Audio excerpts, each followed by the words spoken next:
अस्सलाम वालेकुम एवरीवन, कैसे हैं आप सब लोग। आई होप आप लोग सब खुश होंगे, मज़े में होंगे और अल्हम्दुलिल्लाह हम यहाँ खैर खैरियत से हैं। तो जी ये है बाज़ारों का हाल आजकल और आई थिंक हर जगह ऐसा ही हाल होगा क्योंकि बस लास्ट डेज़ बचे हैं रमज़ान के, तो बस अब ईद की भी तैयारी है और सबको ना अगले पिछले काम याद आ रहे होते हैं मेरी तरह। जैसे कि मुझे अब जब से मैं सोई हुई थी मुझे कोई फ़िक्र ही नहीं थी शॉपिंग की, लेकिन अब मैं एकदम से लास्ट वीक में बहुत ज़्यादा एक्टिव हो गई थी कि आज जाऊँगी, कल जाऊँगी, बस इसी चक्कर में ना बिल्कुल एंड ऑफ रमज़ान हो गया है। तो और दूसरी प्रॉब्लम ये है कि अशारिब की भी हम लोगों को तैयारी करनी पड़ रही है क्योंकि वो भी अब चले जाएँगे ईद के फ़ौरन बाद। तो बस ना उसकी भी शादी की भी तैयारी चल रही है, तो इस वज़ह से बाज़ारों के बहुत ज़्यादा चक्कर लग रहे हैं और इतना ज़्यादा कोई रश है। अच्छा, आप किसी भी मॉल से शॉपिंग कर लें या कुछ भी कर लें, लेकिन रमज़ान की जो शॉपिंग की जो रौनक होती है ना, तो इन्हीं बाज़ारों में होती है। मतलब जगह-जगह कपड़े हुए टंगे हुए और दुकानें सजी हुई और लोगों का हुजूम, इस तरह के ना मतलब बहुत अलग सी वाइब्स आती हैं इन सबको देखकर। और बस अब 2-3 ही रोज़े बाकी रह गए हैं, तो बस फिर इन सबको सोना पड़ जाना है। सब बैठे होंगे आराम से और अब ना इतनी ज़्यादा दुकानें भरी हुई हैं, इतनी ज़्यादा कोई अफ़रा-तफ़री मची हुई है। हर बंदे को अपनी अलग लिस्ट होती है कि ये चाहिए और इतना ज़्यादा मतलब बस जल्दी है हर इंसान को। अच्छा, जब हम बच्चे थे ना तो बस ये था कि 29 ही रोज़े हों और जल्दी से बस कल को ईद हो जाए। लेकिन जैसे-जैसे हम मैच्योरिटी की तरफ आते हैं तो बस ये दिल करता है कि अभी 1 दिन और हो, 1 रोज़ा और हो, क्योंकि फिर तो इन्हें चले जाना है, फिर बस हमें याद करना है पूरा साल, तो 1 रोज़ा और हो जाए। यहाँ बस मैं देख रही थी स्लीपर्स, मुझे मैसा के भी चाहिए थे और अपने भी देखने थे। तो मुझे वो ना बहुत प्यारे लग रहे थे, इनकी डिज़ाइनिंग बहुत ज़्यादा अच्छी लग रही थी, लेकिन मुझे पार्टी वियर टाइप चाहिए ही नहीं थे। मुझे डेली वियर चाहिए थे जो कंफर्टेबल हों, जो मैं आराम से पहन सकूँ। तो इस तरह के ना बहुत सारे मेरे पास पड़े हुए हैं और फिर कहीं जाते हैं जब भी सही लगते हैं, तो बस मुझे ये तो चाहिए ही नहीं थे। इतने प्यारे-प्यारे डिज़ाइन थे कि बस मैं देख रही थी पैर में डालकर, बट मुझे लेना तो था ही नहीं और फिर बस रोमेसा के स्लीपर्स का हमने वेट किया, अपने लिए मैंने ले लिए थे। बस रोमेसा के स्लीपर्स सैंडल्स वगैरह लेने में ना 3 दिन हमें लग गए थे क्योंकि रोज़ मतलब ये था कि कल नया आ रहा है सब कुछ, तब आप देख लीजिएगा। और बैंगल्स भी इतनी ज़्यादा प्यारी-प्यारी लग रही थी, बहुत ज़्यादा। और ईद का ना बस ये सबसे अच्छा लगता है, चूड़ियाँ, मेहंदी, सैंडल्स, ये सब मतलब अजीब-सा एक माहौल होता है ना, बहुत ही मतलब अलग-सा होता है। और ये है कश्मीरी चूड़ियाँ, पता नहीं लोग इतने ज़्यादा कि पागल हुए हैं इनके। और इस तरह से मैंने इसका सेट बनवा कर देखा था, बट मैंने लिया नहीं था अपने लिए। मुझे याद आ रहा है, आई थिंक मैं उस वक़्त हाई स्कूल में थी, तो इतना ज़्यादा इसका फ़ैशन इन था उस टाइम पर। मैं आप ही से भी बोल रही थी कि आप ही हमने इस तरह की बैंगल्स कितनी पहनी है, लेकिन इतना पागलपन नहीं था जैसे आजकल कश्मीरी चूड़ियों को लगा हुआ है। तो एनीवेज़ ये हो गया था सहरी का टाइम, तो बस ये डो मैंने ऑलरेडी बना कर रखा था। अच्छा, मैं एक चीज़ क्लियर करना चाहती हूँ, मेरे पास एक कमेंट आया था इसकी रेसिपी के लिए कि डो कैसे प्रिपेयर करना है। एक्चुअली हुआ क्या, जब मैंने कमेंट देखा तो वो सहरी हो चुकी थी। उसके बाद मैंने फ़ोन चेक किया तो कमेंट था मेरे कमेंट सेक्शन में कि इसकी डिटेल से रेसिपी बताएँ। तो अब मैं है ना, मैं तो वीडियो कंप्लीट कर चुकी थी क्योंकि मैंने डो की कोई वीडियो बनाई ही नहीं थी।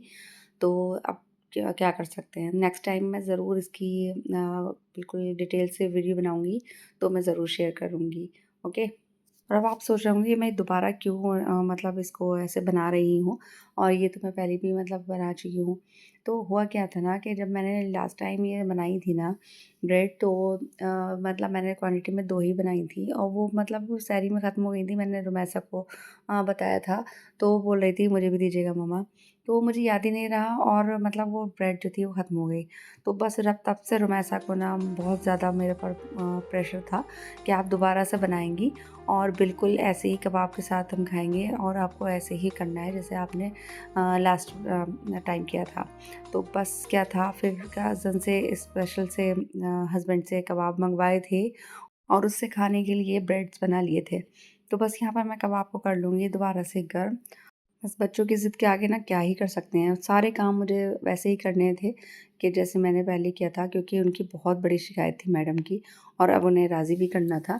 और खाना-खुना कुछ नहीं है, मुझे पता है कुछ मतलब ऐसा खाएगी नहीं, लेकिन मुझसे काम करवाने हैं ना तो बस करने तो हैं अब जब उन्होंने कह दिया है।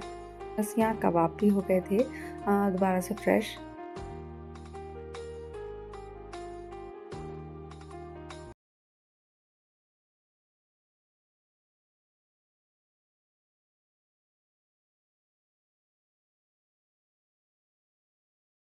ये मैंने पैन को खाली कर इसमें डाल दी थी ऑनियन और बेल पेपर, कैप्सिकम। तो इस तरह से ना कबाब के साथ मुझे ना ये बहुत अच्छी लगती है, अगर इस तरह से आप कबाब पर मतलब प्याज़ वगैरह हल्की सी सौटे कर और फिर कबाब में रखें। तो इसका ना अलग ही फ्लेवर आ जाता है कबाब के साथ, क्योंकि इन वेजिज़ की जो एरोमा होती है ना, तो वो कबाब में मिक्स हो जाती हैं, तो बहुत अच्छा फ्लेवर देती है।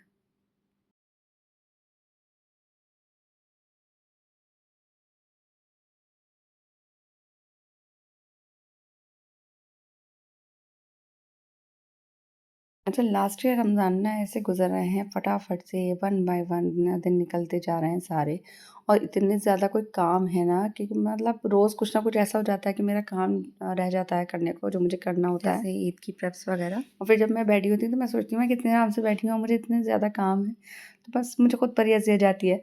तो बहरहाल बिल्कुल भी स्ट्रेस ना लें, अगर आपके आपके पास बहुत ज़्यादा काम का बर्डन है तो उसके स्ट्रेस लेने से कुछ नहीं होगा। एक अलग से आप अपने माइंड में सेट कर लें कि आज मुझे ये काम करना है, ये करना है, ये करना है, तो आप बहुत ज़्यादा मतलब रिलैक्स हो जाएँगे।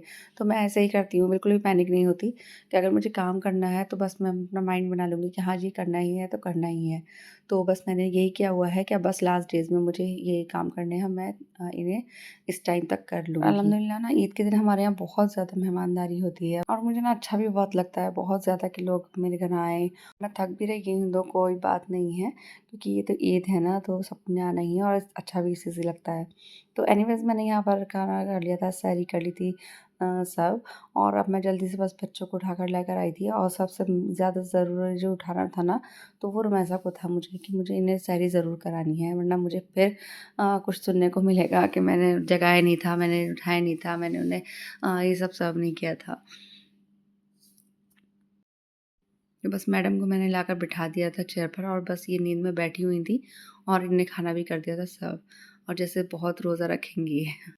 सबको सर्व करने के बाद बस मैंने अपनी प्लेट बना ली थी और बस हम लोग करने लगे थे सहरी अपनी।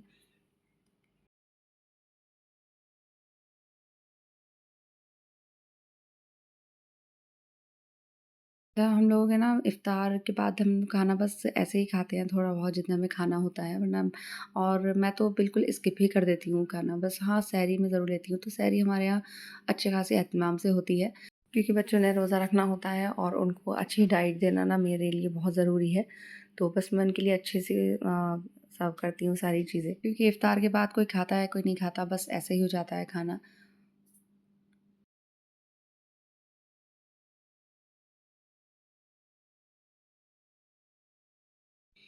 रात क्योंकि मैंने बिरयानी बनाई थी तो अशारिब को मैंने बिरयानी के साथ ही बस कबाब को सर्व कर दिया था।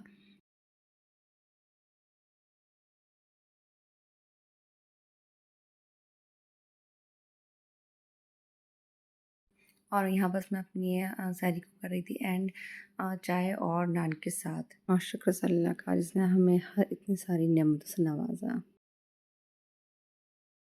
एनीवेज़ मिलती हूँ आपसे नेक्स्ट व्लॉग में, तब तक के लिए अल्लाह हाफ़िज़, दुआ में याद रखिएगा।